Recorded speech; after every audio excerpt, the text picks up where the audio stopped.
देवियों और सज्जनों, नमस्कार। हम लोग महात्मा कबीर और नाथ पंथ पर चर्चा कर रहे थे।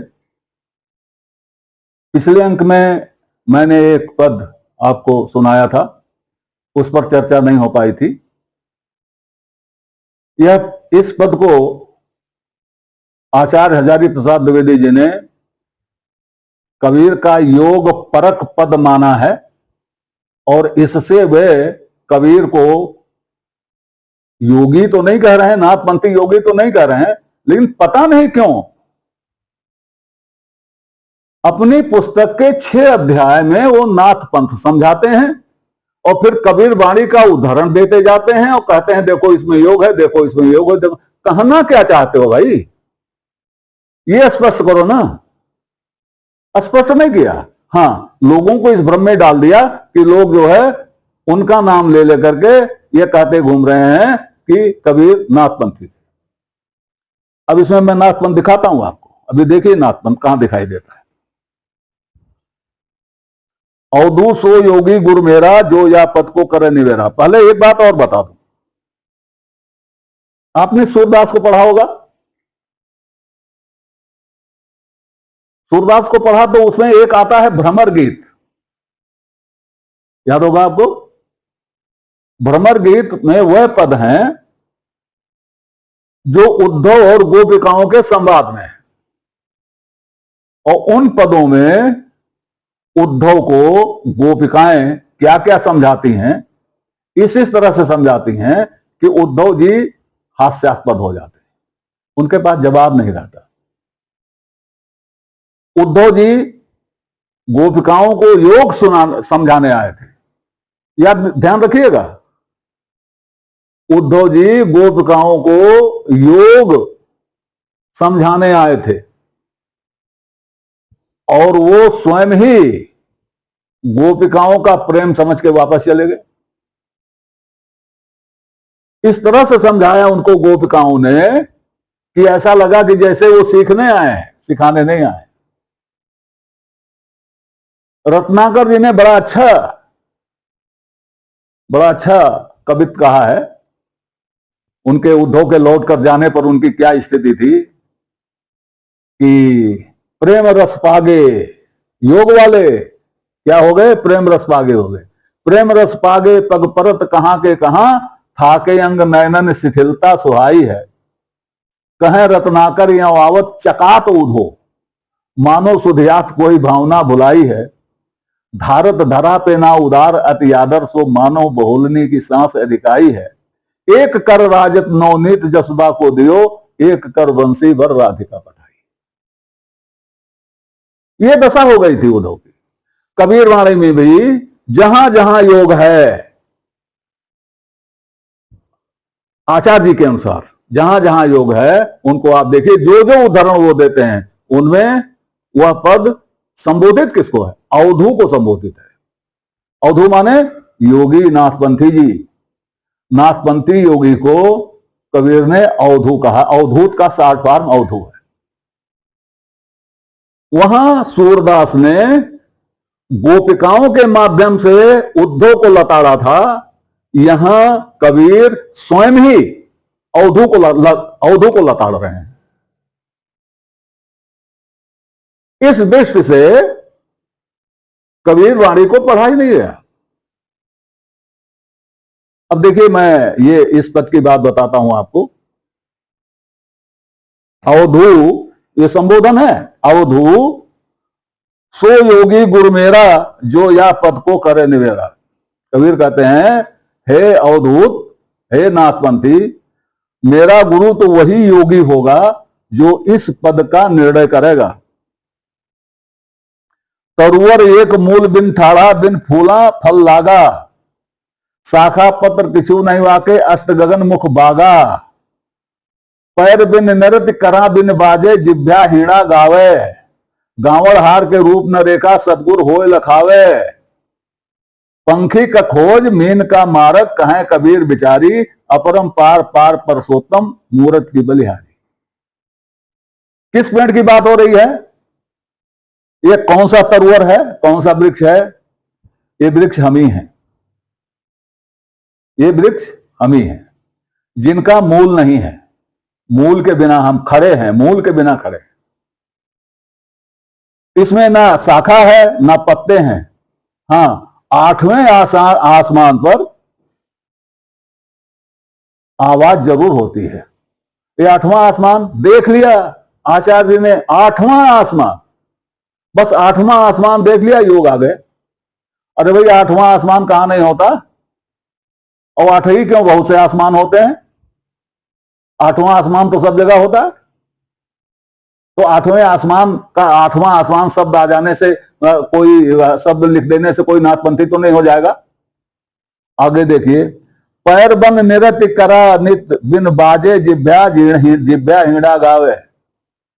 ये किसकी बात हो रही है? ये मन की बात हो रही है या जीव की बात हो रही है? बिन पद चले सुनय बिन काना, कर बिन कर्म करे बिन नाना, आनंद रहित सकल रस भोगी। वही चीज तो है ये। इसके लिए नाथ पंथ में क्यों जाते भाई? अब आपको अष्टगगन आ गया तो नाथ पंथ में चले गए।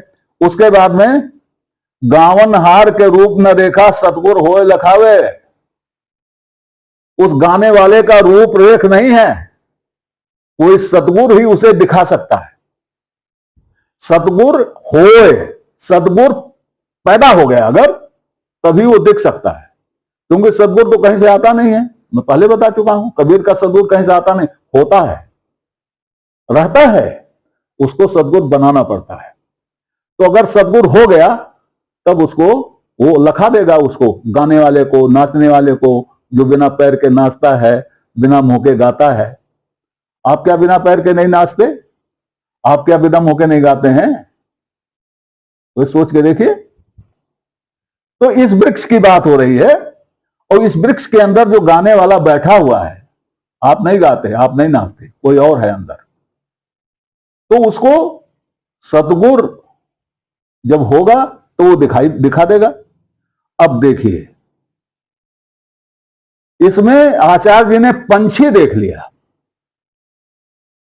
देखिए, पंछी का खोज, पंखी का खोज, बस तय हो गया योग है। अब तो लिख दो योग है, कौन काटेगा इसको? अरे कोई पढ़ेगा तब काटेगा ना। तो हम लोग पढ़ते कहां हैं? आप कबीर वाणी पढ़ते हैं क्या? नहीं पढ़ते। वही पढ़ते हैं जितना पढ़ा दिया गया। खैर, तो नाथ पंथ में एक मयूर प्रतीक है। मयूर, मोर प्रतीक है, जीव का प्रतीक। उनके यहां मयूर है। तो उन्होंने पंछी देख लिया, बस अष्टगगन हो गया, पंछी हो गया, दो चिन्ह आ गए तो पूरा का पूरा पद नाथपंथी परक, नाथपंथ परक हो गया, नाथपंथी पद हो गया। अब ये भाई, हमने तो सुना है कि आचार्य जी संस्कृत के विद्वान थे। ये पंछी का खोज, मीन का मारक क्या है? धम्मपद पढ़िए। संस्कृत नहीं पढ़ना चाहते, धम्मपद पढ़िए। धम्मपद में एक वर्ग ऐसा है, एक अध्याय ऐसा है, जिसमें महात्मा बुद्ध कई बार पूछते हैं, किस पद से उस पद तक जाओगे? किस पद से उस पद तक जाओगे? किस पद से बुद्ध के पद तक जाओगे? बुद्ध के पद तक कैसे जाओगे? किस मार्ग से जाओगे? ये पंछी का खोज, मीन का मार्ग, बहुत बड़ा टेक्निकल टर्म है। मैं उसे समझाना चाहता हूं। गौतम बुद्ध पीपल के वृक्ष के नीचे गए, गया में, वहां बैठे। तब तक उन्हें कुछ नहीं मिला था, परेशान थे, हैरान थे। इतने दिनों का सब कुछ फलीभूत नहीं हो रहा था। वहां बैठे, ध्यान लगाया, और जब वहां से उठे तो वो बुद्ध थे। जब वो बैठे थे वहां पर जाकर के तो बुद्ध नहीं थे, और वहां से उठे तो वो बुद्ध थे। ये क्या हुआ? इतनी देर में क्या हो गया? इतनी ही देर में क्या हो गया, इतनी ही देर में पंछी उड़ गया, इतनी ही देर में मछली सरसराते हुई चली गई जहां जाना था। और आज अगर आपसे हमसे कोई पूछे, किसी से पूछे कि बुद्ध को कौन सा ज्ञान प्राप्त हुआ था, तो इतने दिनों बाद भी, बुद्ध के इतना उपदेश देने के बाद भी क्या आप बताने की स्थिति में हैं कि बुद्ध को कौन सा ज्ञान प्राप्त हुआ था? नहीं बता सकते, कोई नहीं बता सकता। इसलिए नहीं कि ये गूंगे का गुड़ है, इसलिए कि बुद्ध वहां तक पंखी मार्ग से पहुंचे थे, खग मार्ग से पहुंचे थे। कबीर ने कई जगह ये भाषा प्रयोग किया, खग खोजन को तुम परे। खग खोजने का व्यर्थ उपक्रम क्यों करते हो? खग नहीं खोज सकते हो तो गया।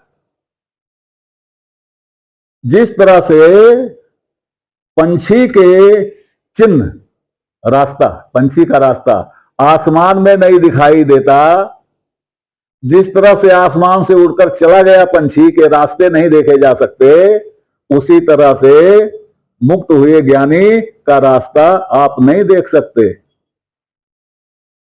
आप अपना रास्ता बना सकते हो, उसका रास्ता आप नहीं देख सकते।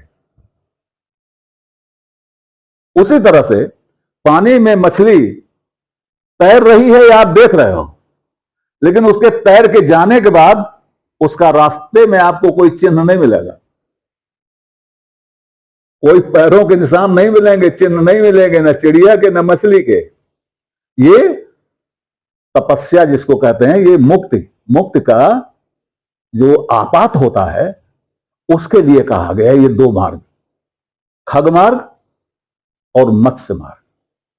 और इनके पहले जो है स्थूल मार्ग है, तपस्या करना, एक पैर पर खड़े रहे, इतने यज्ञ करते रहे। वही जो शंकराचार्य ने कहा, हजारों ब्रह्माओं की उम्र तक करता रहो, करते रहो, नहीं होना है, कुछ नहीं होना है। कब होना है? जब आत्मिक बोध हो जाएगा। और आत्मिक बोध होने में वर्ष नहीं लगते, महीने नहीं लगते, क्षण भर में हो जाता है आत्मिक बोध। जब आप खग मार्ग पर पहुंच जाते हैं, जब आप मत्स्य मार्ग पर पहुंच जाते हैं, आपको मिल जाता है, तैसे ही आपका वारा न्यारा हो जाता है। तो इस पद में और देखिए, ये जो है पंथिक खोज मीन का मार्ग कहें कबीर दो भारी, ये बहुत भारी हैं, आसान नहीं है, सबको नहीं मिलता। अब इसमें आचार्य जी को योग दिखाई दे रहा है। अब मैं कबीर की एक उप कविता कह रहा हूं, जो कबीर के इन्हीं सब उस पर निकला है, देखिएगा। रमी चला रे दो नैना के बीच मुसाफिर, मुसाफिर साधक, दो नैना के बीच, भ्रिकुटी के मध्य। योगी, नाथपंथी योगी भ्रिकुटी के मध्य में ध्यान लगाता है, जिसको त्रिकुटी कहते हैं, वहीं वो ध्यान लगाता है, जहां नाक और दोनों आंखें मिलती हैं वहीं ध्यान लगाता है। कबीर का व्यंग देखिए, रमी चला रे दुई नैना के बीच मुसाफिर। अगली लाइन देखिए, पातर कुइया पताले पानी पातर लागी डोर। मैं आपको बताया हूं, पातर कुइया पताले पानी सोने के बूंद बिकाई रे। याद होगा आपको, अभी कुछ ही अंक पहले बताया है। तो ये किधर संकेत है? पातर लागी डोर क्या है? वही इरा पिंगला, इरा पिंगला, इरा पिंगला। और भरत भरत मोर कमर पिराने दिहो घैलुआ छोड़। घैलुआ क्या है? ये शरीर छूट गया, रोसरिया वहीं भुलाए गए हो दो नैना के बीच में। इरा पिंगला कहीं है नहीं, ये अभ्यास है, यहीं रह गया, छूट गया, साथ गया ही नहीं। अब अगली लाइन देखिए, कोठा ऊपर कोठरी वहां में बैठा मोर। नाथपंथ का देखिए तो क्या होता है, मणिपुर से चालू किया, ये पहला कमल दल, दूसरा कमल दल, तीसरा चक्र, चौथा चक्र, आठवां चक्र, चलते जाते हैं। और ये नाड़ियां, इड़ा पिंगला और सुषुम्ना ये चलती रहती है, ऐसा माना जाता है। तो कोठा ऊपर कोठरी, वहां में बैठा मोर, और मोर बेचारा क्या करे जब घर में घुस गया चोर। सेवरिया वहीं भुलाएगा हो दो नैना के बीच में। ये योग की प्रशंसा है, ये नाथपंथ की प्रशंसा है। जहां चोर घुस जा रहा है, जहां भूल हो जा रही है, नहीं है। और खाली अष्ट गगन और पंछी के नाते नहीं हो जाएगा। आखिरी लाइन देखिए, अपरम पार पार पुरुषोत्तम मूरत की बलिहारी। ऐसे नहीं इसका अर्थ आएगा। हमें ताज्जुब है कि आचार्य जी संस्कृत के विद्वान हैं, और इसमें कौन सा शब्द ऐसा है जो भाई संस्कृत का नहीं है? अपरम पार पार पुरुषोत्तम मूरत बलिहारी, कौन सा शब्द ऐसा है? इसमें कहां शिव है, इसमें कहां शक्ति है? नाथपंथियों के तो इष्ट शिव और शक्ति हैं, तो कहां इसमें शिव और शक्ति है? इसमें तो पुरुषोत्तम है भाई। कौन पुरुषोत्तम? गीता वाले पुरुषोत्तम। तो इस तरह की लोगों ने फैला रखी है।